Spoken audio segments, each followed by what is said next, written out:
Hi friends, welcome back to my channel Manvitha ಅಡುಗೆ ಮನೆಗೆ ಎಲ್ರಿಗೂ ಸ್ವಾಗತ. ಹೊಸದಾಗಿ ನನ್ನ ಚಾನಲ್ ನೋಡ್ತಾ ಇದ್ದರೆ ದಯವಿಟ್ಟು ಸಬ್ಸ್ಕ್ರೈಬ್ ಮಾಡ್ಕೊಳ್ಳಿ, ಹಾಗೆ ಪಕ್ಕದಲ್ಲಿರೋ ಬೆಲ್ ಐಕಾನ್ ಮೇಲೆ ಕ್ಲಿಕ್ ಮಾಡಿ. ಇವತ್ತಿನ ವಿಡಿಯೋದಲ್ಲಿ ಹೆಸರುಬೇಳೆ ಪಾಯಸನ ಹೇಗೆ ಮಾಡೋದು ಅಂತ ತಿಳಿಸ್ಕೊಡ್ತಾ ಇದ್ದೀನಿ. ಹಬ್ಬಗಳಲ್ಲಿ ಈ ರೀತಿ ಪಾಯಸ ಮಾಡ್ಕೊಳ್ಳೋದ್ರಿಂದ ತುಂಬ ಚೆನ್ನಾಗಿರುತ್ತೆ, ಹಾಗೆ ಬಹಳ ಬೇಗನೆ ಮಾಡ್ಕೊಳ್ಬೋದು. ಬನ್ನಿ ಹಾಗಿದ್ರೆ ಹೇಗೆ ಮಾಡೋದು ಅಂತ ನೋಡೋಣ.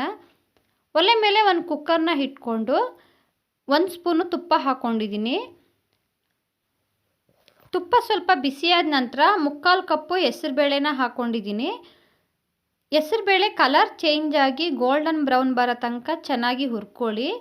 ತುಂಬ ಸೀದೋಗೋ ತನಕ ಹುರಿಯೋದು ಬೇಡ, ಹದವಾಗಿ ಮೀಡಿಯಮ್ ಫ್ಲೇಮಲ್ಲಿ ಇಟ್ಕೊಂಡೆ ಚೆನ್ನಾಗಿ ಹುರ್ಕೊಳ್ಳಿ ಘಮ ಬರೋ ತನಕ.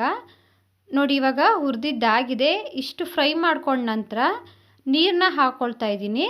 ನಾನಿಲ್ಲಿ 1 ಕಪ್ಪು ಹೆಸರುಬೇಳೆಗೆ 2ರಷ್ಟು ನೀರನ್ನ ಹಾಕ್ಕೊಂಡಿದ್ದೀನಿ. ನೀವು ಇನ್ನೂ ಸ್ವಲ್ಪ ಜಾಸ್ತಿನೂ ಹಾಕ್ಕೊಳ್ಬೋದು. ಇವಾಗ ಕುಕ್ಕರ್ ಮುಚ್ಚಳನ ಮುಚ್ಚಿ 2 ವಿಸಿಲ್ ಕೂಗಿಸ್ಕೊಂಡಿದ್ದೀನಿ. 2 ವಿಸಿಲ್ ಆದರೆ ಸಾಕು.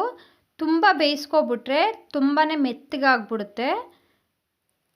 ಅಷ್ಟರಲ್ಲಿ ನಾನು ಬೆಲ್ಲನ ಕರಗೋದಕ್ಕೆ ಒಂದು ಪಾತ್ರೆಗೆ 1 ಕಪ್ಪು ಬೆಲ್ಲನ ಹಾಕ್ಕೊಂಡಿದ್ದೀನಿ. ಅರ್ಧ ಗ್ಲಾಸು ನೀರು ಹಾಕ್ಕೊಂಡು ಬೆಲ್ಲನ ಕರಗಿಸ್ಕೊಂಡಿದ್ದೀನಿ. ಬೆಲ್ಲ ಪಾಕ ಬರೋ ತನಕ ಕುದಿಸೋದೇನು ಬೇಡ, ಈ ರೀತಿ ಕರಗಿದ್ರೆ ಸಾಕು. ನೋಡ್ಬೋದು, ಇವಾಗ ಹೆಸರುಬೇಳೆ ಎಲ್ಲ ಚೆನ್ನಾಗಿ ಬೆಂದಿದೆ. ಈ ರೀತಿ ಸ್ವಲ್ಪ ಸ್ಮ್ಯಾಶ್ ಮಾಡಿಕೊಂಡು ಬೆಲ್ಲದ ನೀರನ್ನ ಹಾಕ್ಕೊಳ್ತಾ ಇದ್ದೀನಿ. ನೋಡಿ, ಇಷ್ಟು ಬೇಳೆ ಬೆಂದಿದ್ರೆ ಸಾಕು, ತುಂಬ ಮೆತ್ತಗಾಗ್ಬಿಟ್ರೆ ಚೆನ್ನಾಗಿರೋದಿಲ್ಲ. ಇವಾಗ ಬೆಲ್ಲನ ಸೋದಿಸಿ ಹಾಕ್ಕೊಳ್ತಾ ಇದ್ದೀನಿ. ಈ ರೀತಿ ಸೋದಿಸ್ಕೊಳ್ಳೋದ್ರಿಂದ ಬೆಲ್ಲದಲ್ಲಿರುವ ಕಸ ಎಲ್ಲ ಆಚೆ ನಾವು ಸುಲಭವಾಗಿ ತಗೊಳ್ಬೋದು.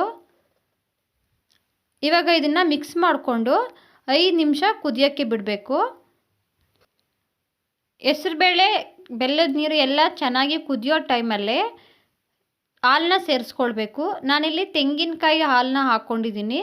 ನೀವು ಮಾಮೂಲಿ ನಾರ್ಮಲ್ ಹಾಲನ್ನ ಹಾಕ್ಕೊಳ್ಬೋದು, ಹಸುವಿನ ಹಾಲಾದರೂ ಹಾಕ್ಕೊಳ್ಳಿ ಅಥವಾ ಪ್ಯಾಕೆಟ್ ಹಾಲಾದರೂ ಹಾಕ್ಕೊಳ್ಳಿ.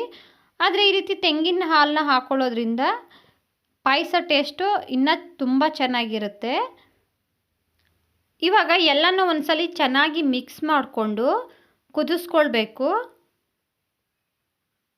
ಈ ರೀತಿ ಎಲ್ಲ ಚೆನ್ನಾಗಿ ಕುದೀತಿರೋ ಟೈಮಲ್ಲೇ ಕಾಯಿ ತುರಿನ ಹಾಕ್ಕೊಂಡಿದ್ದೀನಿ. ನೀವು ಹಸಿ ಕಾಯಿ ತುರಿನಾದರೂ ಹಾಕ್ಕೊಳ್ಬೋದು ಅಥವಾ ಕೊಬ್ಬರಿ ತುರಿ ಆದರೂ ಹಾಕ್ಕೊಳ್ಬೋದು. ನಾನಿಲ್ಲಿ ಅರ್ಧ ಕಪ್ಪಷ್ಟು ಕಾಯಿ ತುರಿನ ಹಾಕ್ಕೊಂಡಿದ್ದೀನಿ. ಇವಾಗ ನೋಡೋದಕ್ಕೆ ಪಾಯಸ ಸ್ವಲ್ಪ ತೆಳುವಾಗಿದೆ ಅಂತ ಅನ್ನಿಸ್ಬೋದು, ಆದರೆ ಇದು ಸ್ವಲ್ಪ ತಣ್ಣಗಾದ ನಂತರ ಗಟ್ಟಿ ಆಗುತ್ತೆ. ಈ ಕನ್ಸಿಸ್ಟೆನ್ಸಿಲಿ ಮಾಡಿಕೊಂಡ್ರೆ ಕರೆಕ್ಟಾಗಿರುತ್ತೆ. ಪಕ್ಕದಲ್ಲೇ ಒಂದು ಕಡಾಯಿ ಇಟ್ಕೊಂಡು 2 ಟೇಬಲ್ ಸ್ಪೂನು ತುಪ್ಪ ಹಾಕ್ಕೊಂಡಿದ್ದೀನಿ. ತುಪ್ಪ ಸ್ವಲ್ಪ ಬಿಸಿಯಾದ ನಂತರ ಡ್ರೈ ಫ್ರೂಟ್ಸ್ ಹಾಕ್ಕೊಳ್ತಾ ಇದ್ದೀನಿ. ನಾನಿಲ್ಲಿ ಬಾದಾಮಿ, ಗೋಡಂಬಿ, ಪಿಸ್ತಾ, ದ್ರಾಕ್ಷಿನ ಹಾಕ್ಕೊಂಡಿದ್ದೀನಿ. ನಿಮ್ಮ ಹತ್ರ ಯಾವುದಿದೆ ಆ ಡ್ರೈ ಫ್ರೂಟ್ಸ್ನ ನೀವು ಹಾಕ್ಕೊಳ್ಬೋದು. ತುಪ್ಪ ನಿಮ್ಗೆ ಇಚ್ಛಾನುಸಾರ ನೀವು ಹಾಕ್ಕೊಳ್ಬೋದು.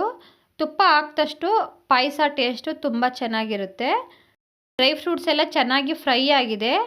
ಕುದೀತಾ ಇರುವಂಥ ಪಾಯಸ ಜೊತೆ ಮಿಕ್ಸ್ ಮಾಡ್ಕೊಂಡಿದ್ದೀನಿ.